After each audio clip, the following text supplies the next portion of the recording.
In literature, crime gets everywhere. Here we are in our first passage in an impeccably literary novel, a favourite of A-level examining boards indeed. It's the opening of chapter 13 of the first part of Ian McEwan's Atonement. Within the half hour, Bryony would commit her crime. Conscious that she was sharing the night expanse with a maniac, she kept close to the shadowed walls of the house at first and ducked low beneath the sills whenever she passed in front of a lighted window. She knew he would be heading off down the main drive because that was the way her sister had gone with Leon. After the first sentence, we're in the mind of the 13-year-old Bryony Tallis.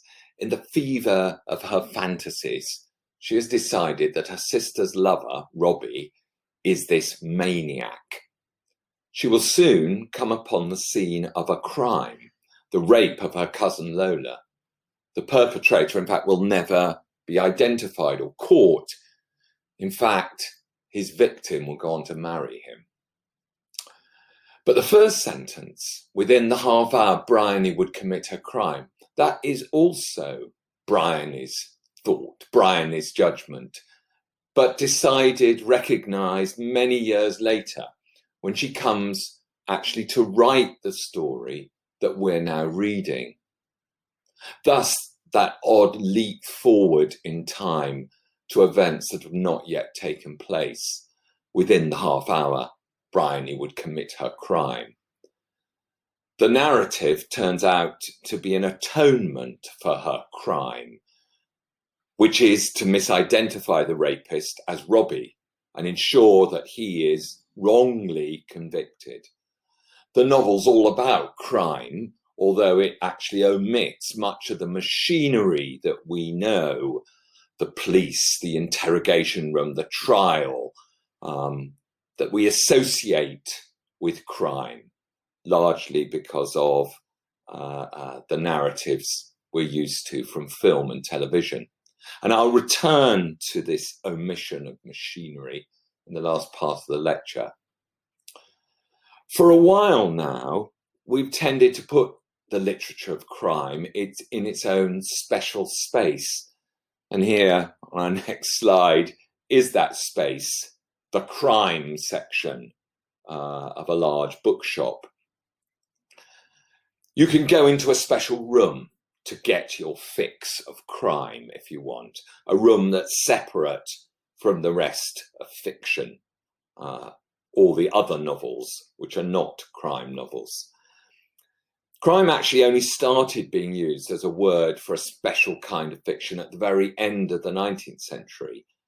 The phrase crime novel dates from the 1880s, with actually the first recorded use being a reference to the work of Wilkie Collins, who was still alive then, and whom we'll come to later in the lecture.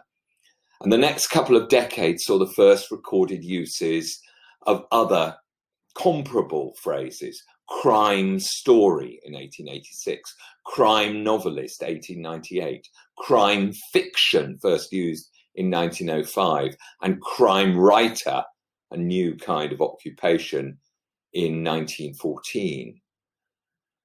But the point of this lecture really is that crime is not to be contained in that special room, and that it gets into and under fiction more widely.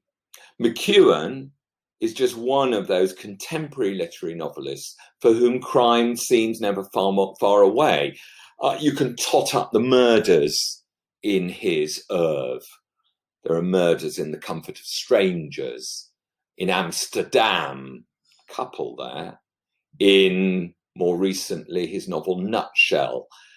And if not murders, there are violent career criminals making their appearance and playing important roles in Enduring Love and Saturday. So why is this? Is it just for the spice of forbidden excitement? I think it's not just this. Literary fiction has long flirted with crime. Think of perhaps the best known contemporary British literary novelist, Hilary Mantel. Now, we now know her best of all for her trilogy of Thomas Cromwell novels set in the reign of Henry VIII. But there were 9 novels and a long career before Wolf Hall was published. And amongst those earlier novels, there are a couple that are historical, but amongst the rest, by my reckoning, all but one have murders in them. Take another example, I guess a favourite of mine, from the late 20th century, the work of the British novelist who perhaps best combined literary experiment with popularity, Muriel Spark, who's also a really interesting figure because her novelistic career runs all the way from 1957, when her first novel, The Comforters, was published, to her final novel, The Finishing School, published in 2004. So more or less half a century of the development of British fiction. In Muriel Spark novels, murders are extraordinarily common, while another crime that fascinates her, blackmail, is more or less a constant narrative principle in her fiction. Historically speaking, crime is actually at the root of English fiction. Here is the opening of Daniel Defoe's second most famous novel after Robinson Crusoe, Moll Flanders, which is the penitent memoir of an opportunist, a kind of born survivor, Moll, who becomes a thief. My true name is so well known in the records or registers at Newgate and in the Old Bailey, and there are some things of such consequence still depending there, relating to my particular conduct, that it is not to be expected I should set my name or the account of my family to this work. Perhaps after my death it may be better known. At present it would not be proper. No, not though a general pardon should be issued, even without exceptions and reserve of persons or crimes. It is enough to tell you that as some of my worst comrades who are out of the way of doing me harm, having gone out of the world by the steps and the string, as I often expected to go, knew me by the name of Moll Flanders, so you may give me leave to speak of myself under that name, till I dare own who I have been, as well as who I am. Characteristically for a Defoe narrator, we find out at the very opening of the novel that the name of the narrator, which is the name of the novel, is not a real name. In this case, it's a disguise, a pseudonym. Moll narrates as though this is only just fiction. It has been extracted with some necessary disguising of identities from a real world of crime and criminals, which is still there, which still exists. Consequence still depending. She knows people who have been hanged, and she once expected to be hanged herself. And in the novel, after she's taken to theft, she gets caught, of course, and sent to Newgate Prison, which is actually where she's been born, we found out earlier on in the novel. And in Newgate, she awaits what seems certain execution. And now I began to say my prayers, which I'd scarce done before since my last husband's death, or from a little while after. And truly, I may well call it saying my prayers, for I was in such a confusion and had such horror upon my mind, that though I cried and repeated several times the ordinary expression of, Lord, have mercy upon me, I never brought myself to any sense of being a miserable sinner, as indeed I was, and of confessing my sins to God and begging pardon for the sake of Jesus Christ. I was overwhelmed with the sense of my condition, being tried for my life and being sure to be condemned. And then I was as sure to be executed. And on this account, I cried out all night, Lord, what will become of me? Lord, what shall I do? Lord, I shall be hanged. Lord, have mercy upon me. And the like. The penitent narrator looks back at her own failure of true penitence. The character is calling these things in the night in Newgate as she contemplates her execution. But the same person, the narrator, many years later, looks back and recognizes that these cries to God are actually expressions of fear, not expressions of penitence. It's actually only when Moll accepts her fate, accepts that she will be executed, that she gets saved. She has her punishment commuted to transportation to the plantations of Virginia. Defoe, we might say, invented fictional true crime stories. But in the 18th century, real criminals did get into fiction. The most famous was Jonathan Wild, the infamous thief-taker. Wild made a good living recovering stolen goods, for whose theft he was often responsible. And when it suited him, he sold wanted criminals to the authorities. Wild's exploits were written up by many, among them the novelist Henry Fielding. Fielding turned Wild's exploits into a satirical parody of the behaviour of those who were running the country. So Jonathan Wild the Great, which was the title given to him in the fictional life that Fielding wrote, was great not just because he was the most notorious criminal of his age, but because he was a mirror image of those who were truly great. In Fielding's version, there's something almost wonderful about Wild's incorrigible dishonesty. Here he is at his own execution at Tyburn with the noose around his neck as the ordinary, that's the prison chaplain, reads some final prayers.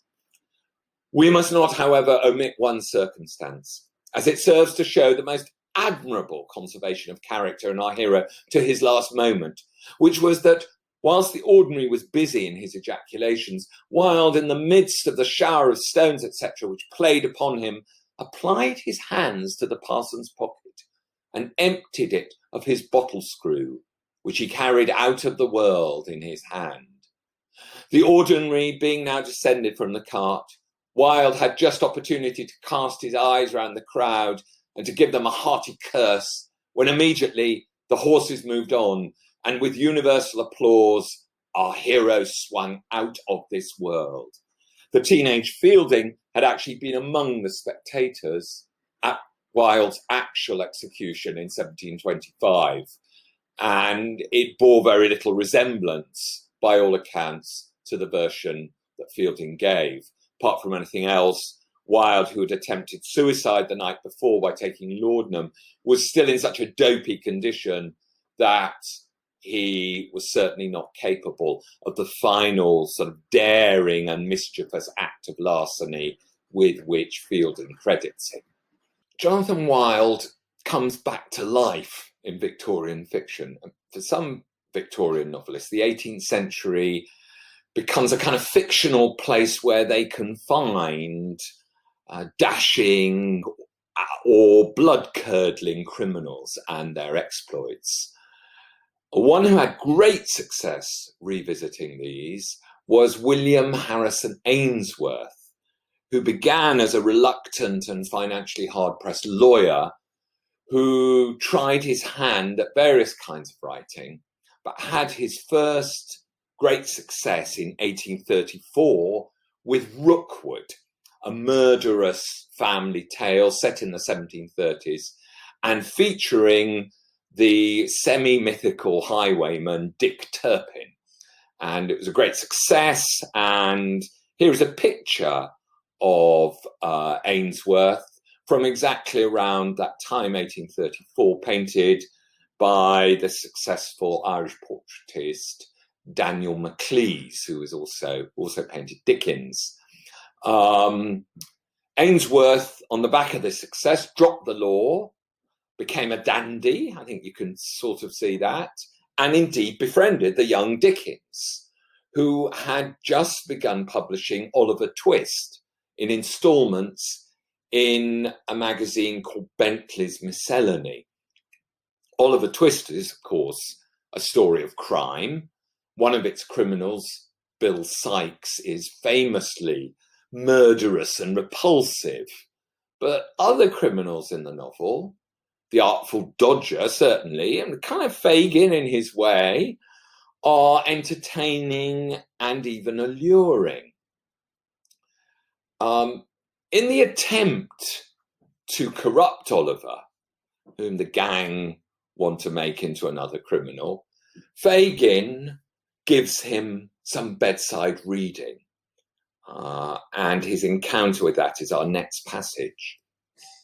He turned over the leaves, carelessly at first, but lighting on a passage which attracted his attention, he soon became intent upon the volume.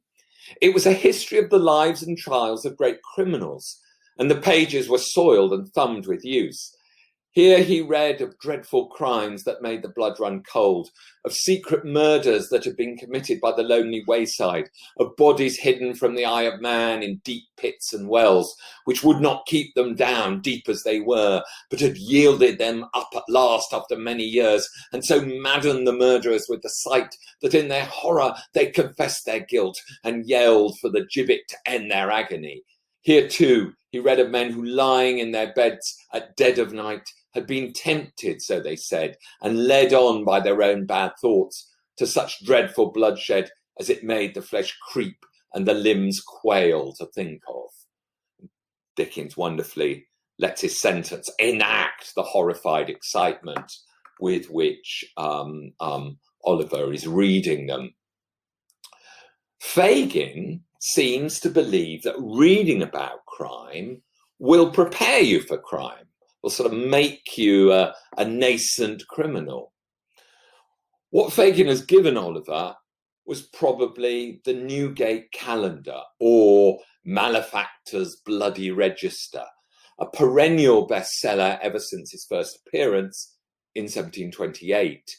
It was an ever-expanding anthology of tales of true crime, including trials and executions. And new editions had appeared in the 1820s. And your next slide shows you the title page and opening illustration, who was a notorious 18th century murderess of the 1824 edition of the Newgate Calendar. Ainsworth turned to crime, you might say. He knew the Newgate Calendar. He knew the works of Defoe. And his next bestseller, his novel Jack Sheppard, was published in the very same magazine as Oliver Twist appeared between January 1839 and February 1840. Bentley's Miscellany at this time was edited by none other than Ainsworth's new friend Charles Dickens. And indeed, a little later, when Dickens fell out with Bentley, who owned the magazine, and resigned his editorship, Ainsworth took it over. For 4 heady months at the beginning of 1839, the two serial novels, Oliver Twist and Jack Sheppard, actually overlapped in Bentley's Miscellany. Both appeared together, and both were hugely successful. Jack Sheppard, the protagonist, the eponymous protagonist of Ainsworth's novel, had been a real person, a notorious burglar and prison breaker who had been hanged at Tyburn in 1724 at the age of 22. His daring and ingenious escapes from prison had made him a celebrity, and his execution brought huge crowds of spectators. Usefully for Ainsworth, Sheppard had been an associate of Jonathan Wild. After robbing the premises of the wonderfully named William Kneebone, a draper on the Strand, Sheppard was betrayed by Wild, with whom he quarrelled. Wild essentially wanted a bigger share of Sheppard's ill-gotten profits. So he betrayed Sheppard, who was in prison. But Sheppard escaped several times from prison, sometimes in kind of Houdini-like fashion, gloried in by the newspapers of the day. Jack Sheppard's final escape was the best of all. In Newgate, he was loaded with fetters, chained to the floor of the most impregnable room in the prison, the castle. But he did it again, breaking through 6 locked doors and finally leaping from the prison tower onto the roof of an adjacent building.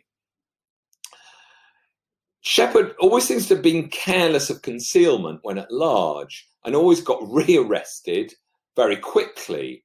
10 days after this most daring escape, he was duly found in a Drury Lane gin shop. He was hanged the next week. Judicial proceedings in the 18th century were rapid, to say the least. And after his execution, his exploits became very soon the matter of various lives and memoirs, at least one of which might have been written by Defoe. Ainsworth's Jack Sheppard, in his novel, is a dauntless free spirit who loves the daring and ingenuity of burglary, but disapproves of violence and certainly believes in honour amongst thieves. Above all, he loves escaping.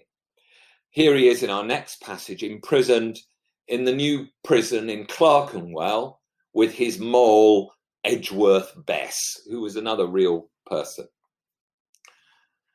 Here's what he says to Bess. Jonathan Wild shall find it's not easy to detain me. As sure as he's now living, I'll pay him a visit in the Old Bailey before morning, and then I'll pay off old scores. It's almost worthwhile being sent to prison to have the pleasure of escaping. I shall now be able to test my skill. And indeed, he did escape. Not only did he escape, but he got Bess out as well.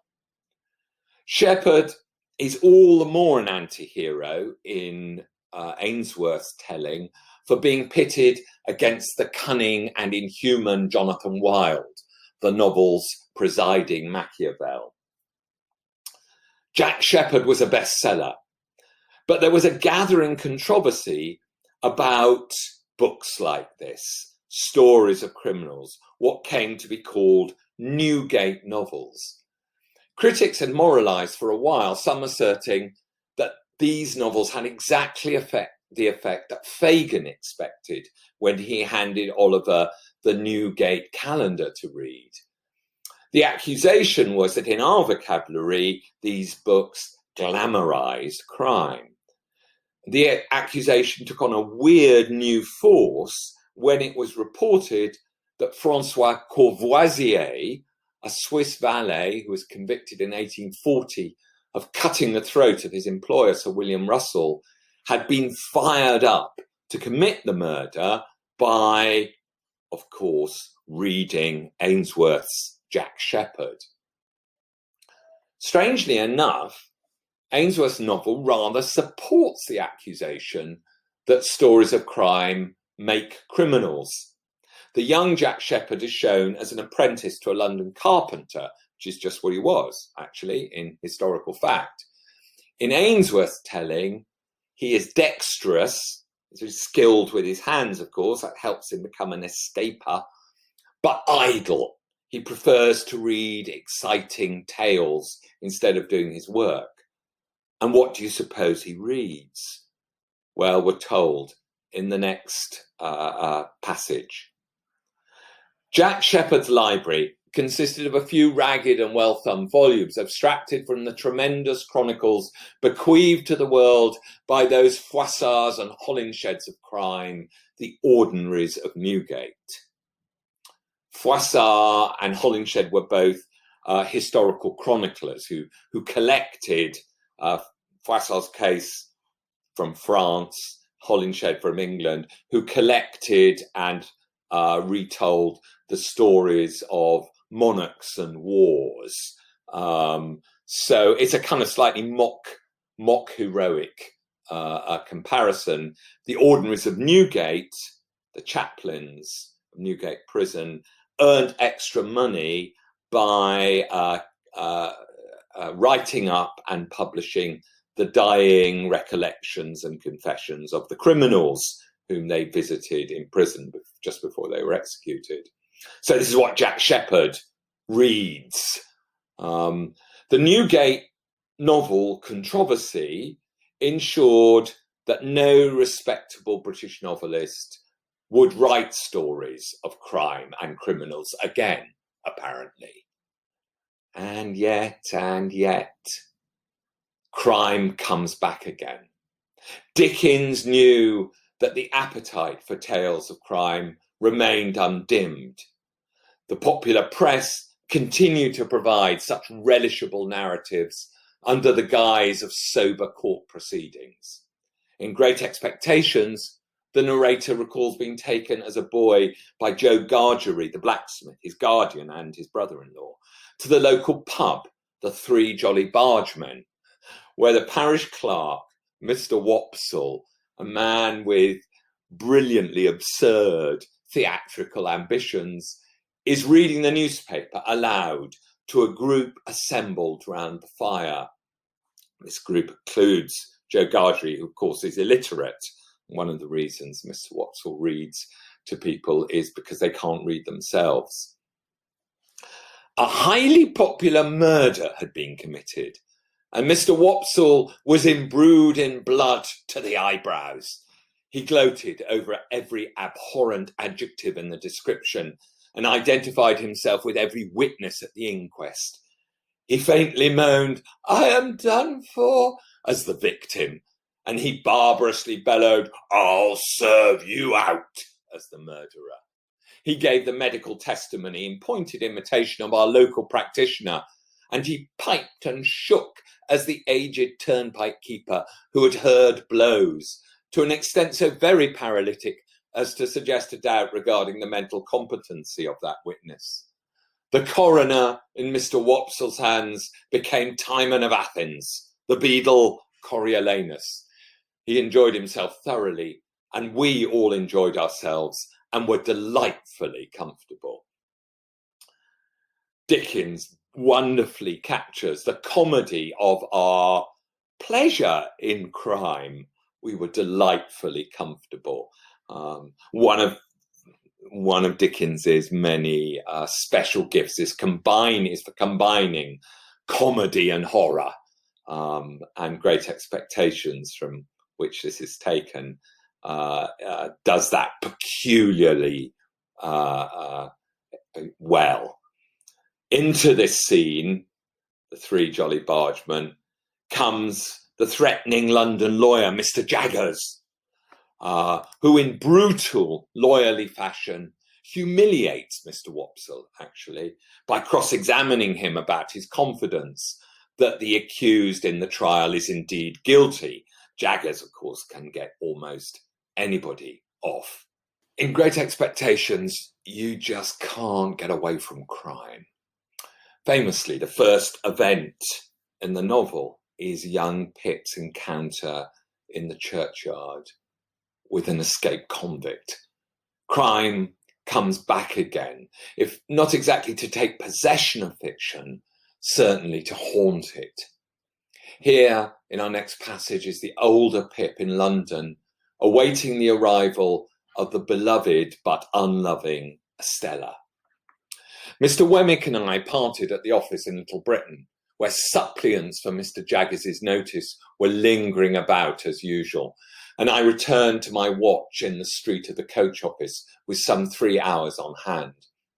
I consumed the whole time in thinking how strange it was that I should be encompassed by all this taint of prison and crime, that in my childhood, out on our lonely marshes on a winter evening, I should have first encountered it, but it should have reappeared on 2 occasions, starting out like a stain that was faded but not gone, that it should in this new way pervade my fortune and advancement.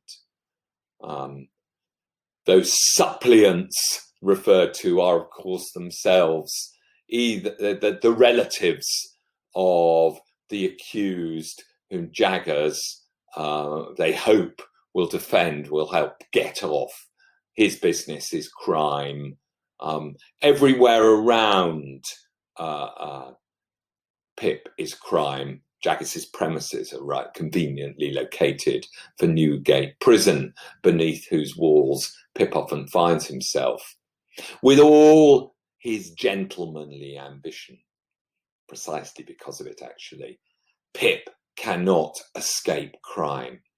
The novel's very title, Great Expectations, is a kind of sardonic joke at his expense. His expectations are his social ambitions, but what he expects is all wrong. The dignifying gift of money that he gets comes not, as he supposes, from Miss Havisham, but from a criminal, Magwitch, to whom he once showed frightened kindness when he was a boy.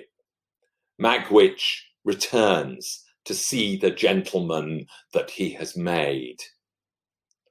And when he returns, of course, it is to Pip's horror. Words cannot tell what a sense I had at the same time of the dreadful mystery that he was to me. When he fell asleep of an evening, with his knotted hands clenching the sides of the easy chair, and his bald head tattooed with deep wrinkles falling forward on his breast, I would sit and look at him, wondering what he had done, and loading him with all the crimes in the calendar until the impulse was powerful on me to start up and fly from him. All the crimes in the calendar, that's the Newgate calendar, of course. Pip knows it too. Crime hangs over Dickens's late fiction.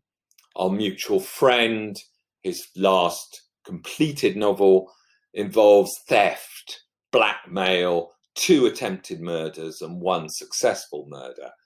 His last novel, which was uncompleted, The Mystery of Edwin Drood, seems to be the tale of a carefully planned murder, motivated by sexual jealousy, though we cannot quite be sure Dickens died with it half written. You can find crime at the heart of some of the least sensationalist Victorian fiction.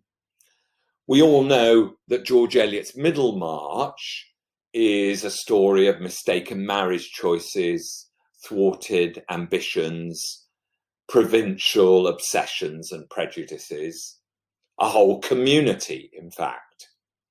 It's a story of ordinary life. It's also a story of crime. Deep, deep in the novel, we discover that the pious banker Bulstrode fraudulently inherited a fortune from a rich old widow whom he married as a young man, because he concealed from her that her own daughter was still alive. This daughter's son is Will Ladislaw, the young man who appears to be courting the widowed Dorothea Brooke. Bulstrode's past deceit is known by the dissolute John Raffles, who's blackmailing him.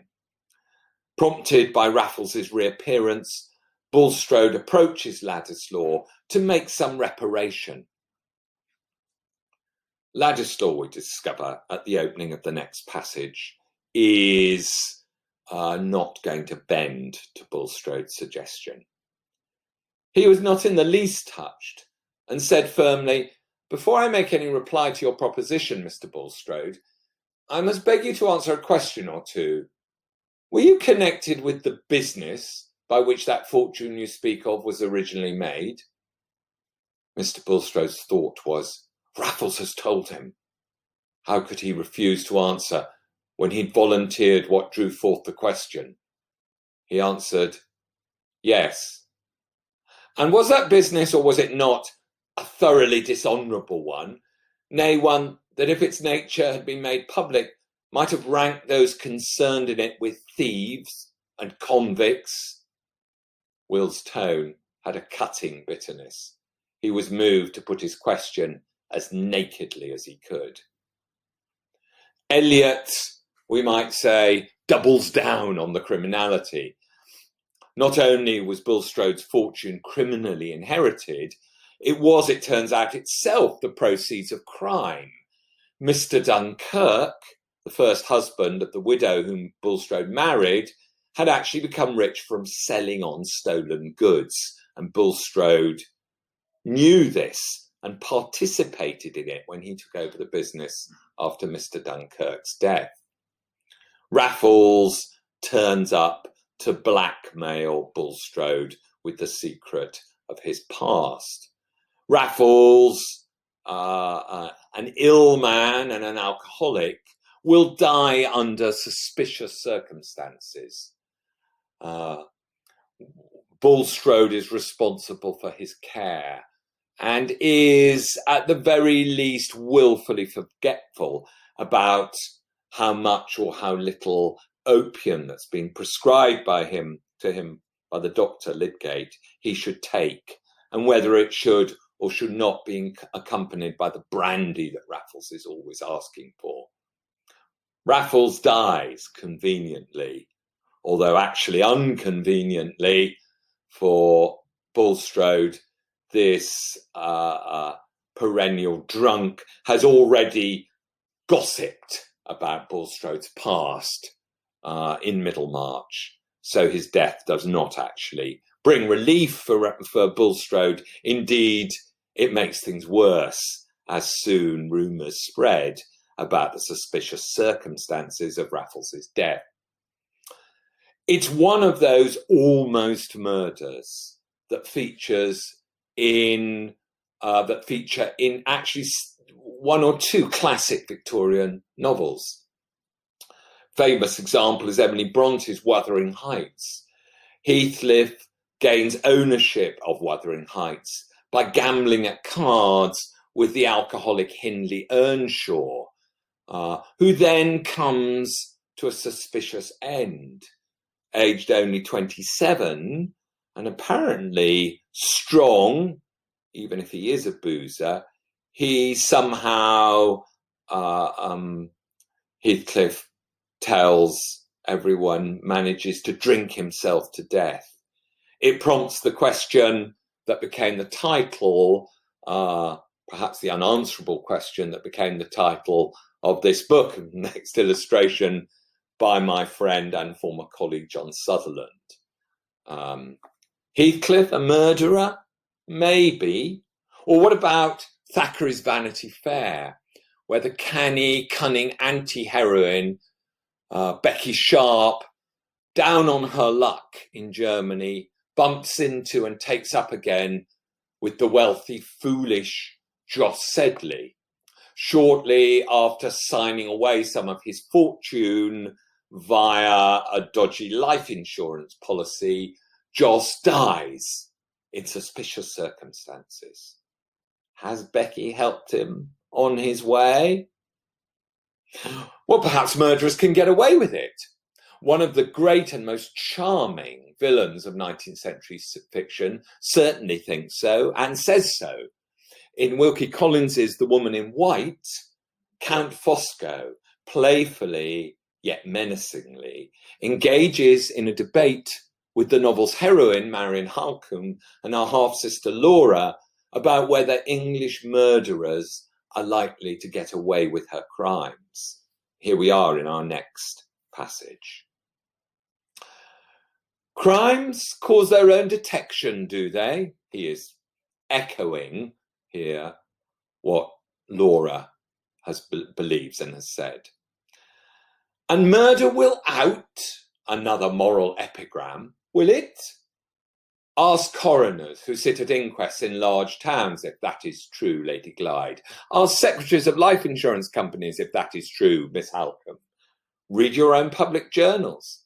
In the few cases that get into newspapers, are there not instances of slain bodies found and no murderers ever discovered? Multiply the cases that are reported by the cases that are not reported, and the bodies that are found by the bodies that are not found. And what conclusion do you come to? This, that there are foolish criminals who are discovered and wise criminals who escape. Count Fosco's provocation is all the more mischievous and amusing too, for implying that blameless provincial bureaucrats, those coroners and life assurance managers, know perfectly well the truth of what he's saying. Count Fosco has a thought to which novelists, including Wilkie Collins, will not dare do justice for many years. Not just that crime is everywhere, but that criminals, murderers even, are people who get away with their crimes. They live among us. It's still shocking to read a novel where a murderer does get away with it. Here we have it. Tom Ripley is on the train to San Remo with Dickie Greenleaf. We're in the 1950s. Tom is an opportunistic young con man who's managed to gain employment by Dickie's wealthy American father to go to Italy and fetch back his feckless son. Instead, Tom attaches himself to Dickie and his girlfriend Marge, sharing their affluent idleness.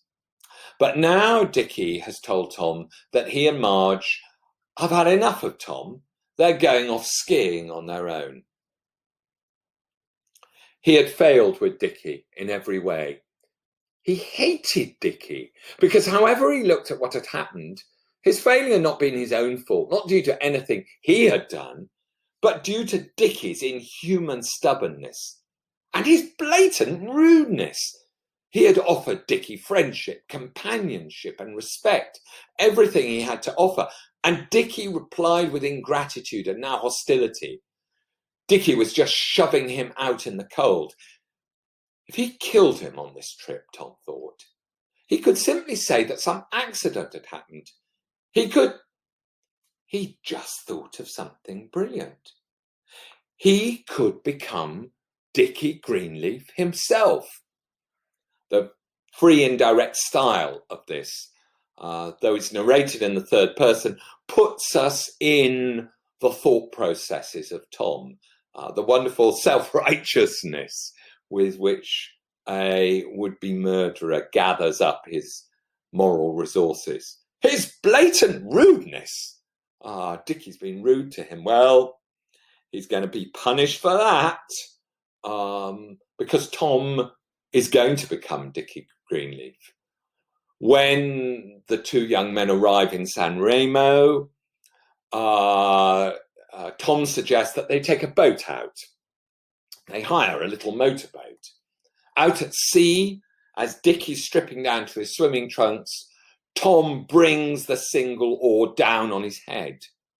Then he hits him again and again with the oar. It's not easy. It's described in Highsmithian detail. Tom takes some of Dickie's possessions, a signet ring that he's always fancied, his wallet, his keys. He weights the body and then he tries to get it overboard. But he falls against the tiller, setting the outboard motor going and falling overboard himself. And there's now a breathless episode in which he tries desperately, as he's in the water, to catch onto the circling boat without being knocked unconscious by it or caught by the propeller. And in the telling of this episode, the reader is almost urging him somehow to survive. You've forgotten about Dickie Greenleaf. That weighted body's disappeared. Instead, you're with your very own murderer. In their different ways, Charles Dickens and Wilkie Collins made the tremor of unease at the influence of crime an essential element of the English novel. Both of them also gave us their own versions of that great saving character who comes to solve the mystery of crime, the detective. In Dickens's Bleak House, Inspector Bucket tracks down the murderer of Mr. Tulkinghorn. In Collins's The Moonstone, Sergeant Cuff shows deductive powers beyond those of ordinary mortals. But detectives are not always around to help us. In fiction of recent decades, if you like, in most postmodern fiction, the police arrive only at the end when the story's over. This is true of many of the crime novels of the doyenne of what has come to be called the psychological thriller, Ruth Rendell. Rendell did write detective novels featuring nasty criminals, but a nice detective, Inspector Wexford, and those are, in a sense, reassuring narratives.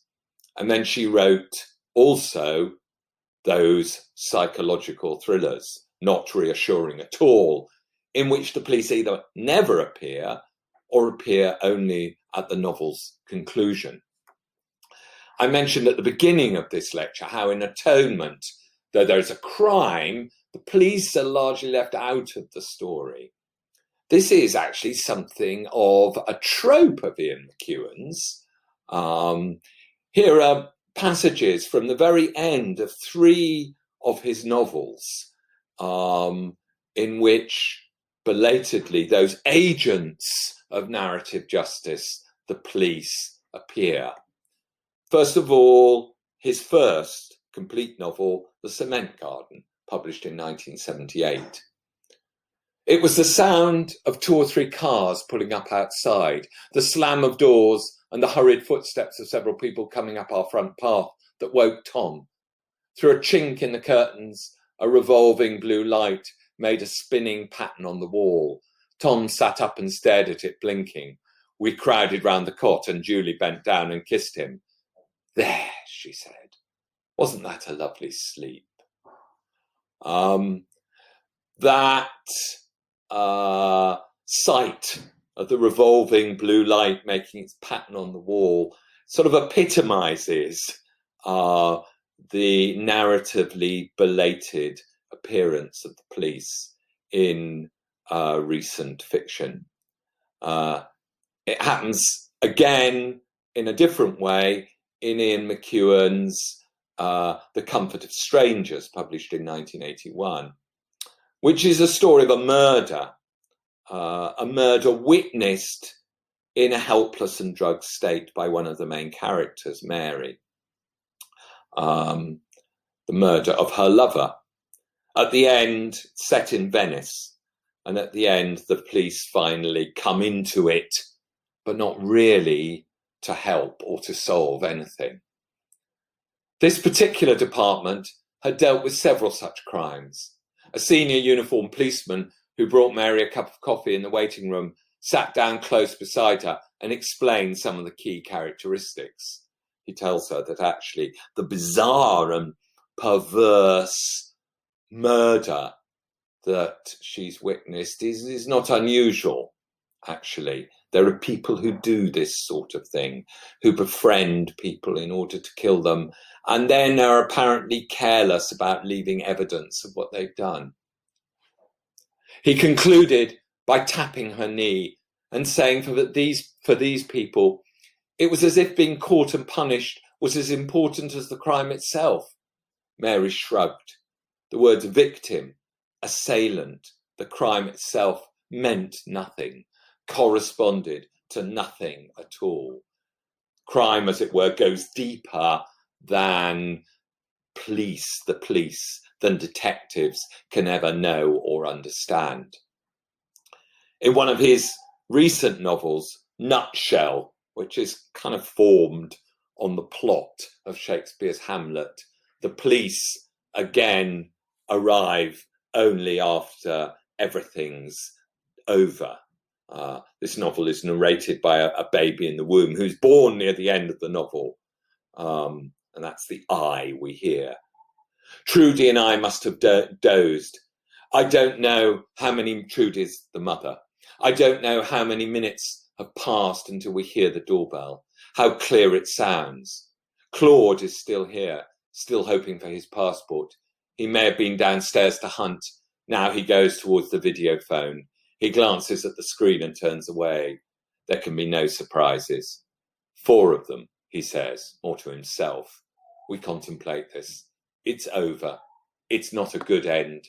It was never going to be.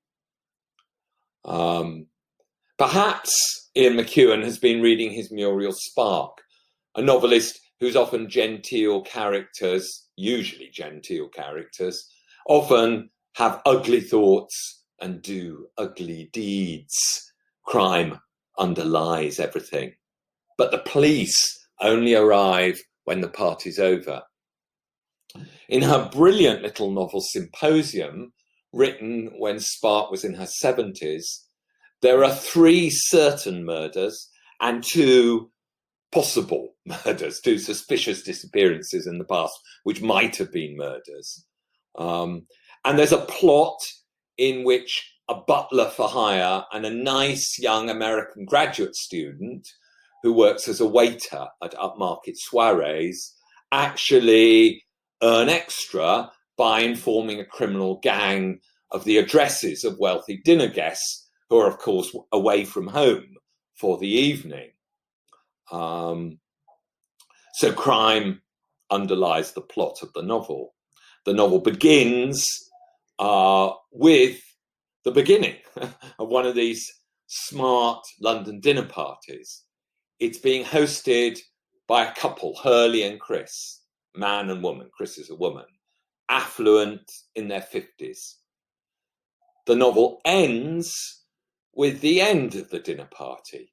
It's a parody of Plato's Symposium, that original philosophical dinner party at which Socrates holds the stage. The events of the evening are narrated in the present tense, but the novel keeps going back in time to give the oddly connected backstories of the dinner guests, backstories from which they emerge as rather less well-heeled and well-behaved characters than they seem to be all dolled up for the evening at Hurley and Chris's flat. It ends with the appearance of the police. In fact, we've already found out many pages earlier that Hilda, the mother of one of the guests, William Damien, who is there with his new wife, Margaret, and they're the only young people at the dinner party.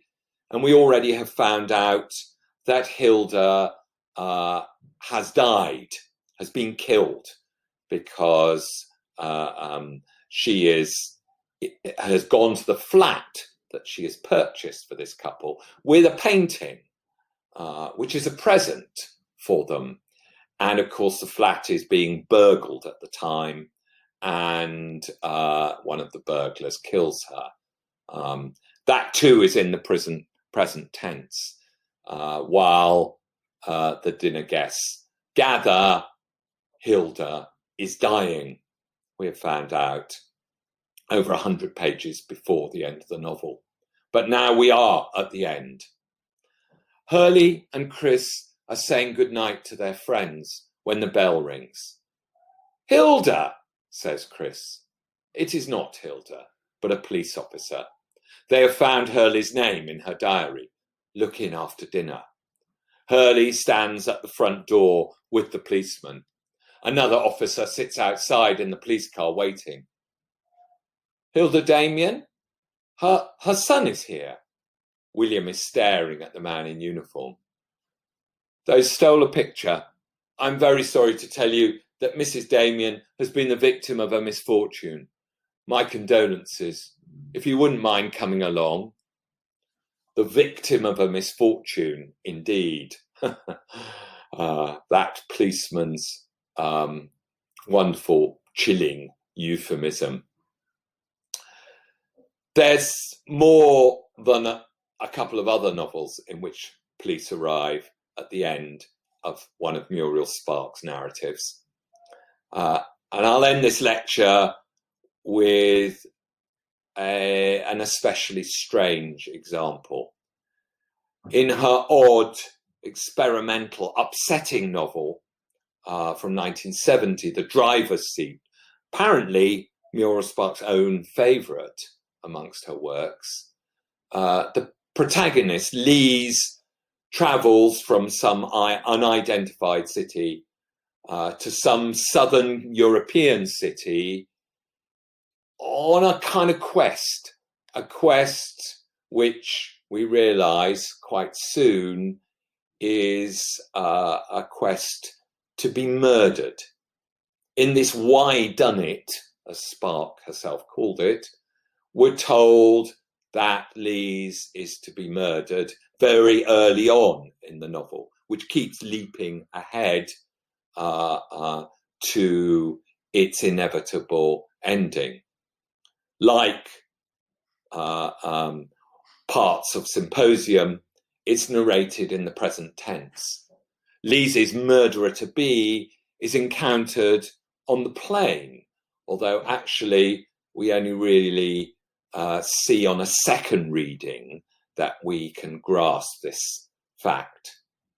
At the end of the novel, the unnamed murderer seems to be making his getaway, but he looks ahead to when the police will inevitably apprehend him. And this is our last passage.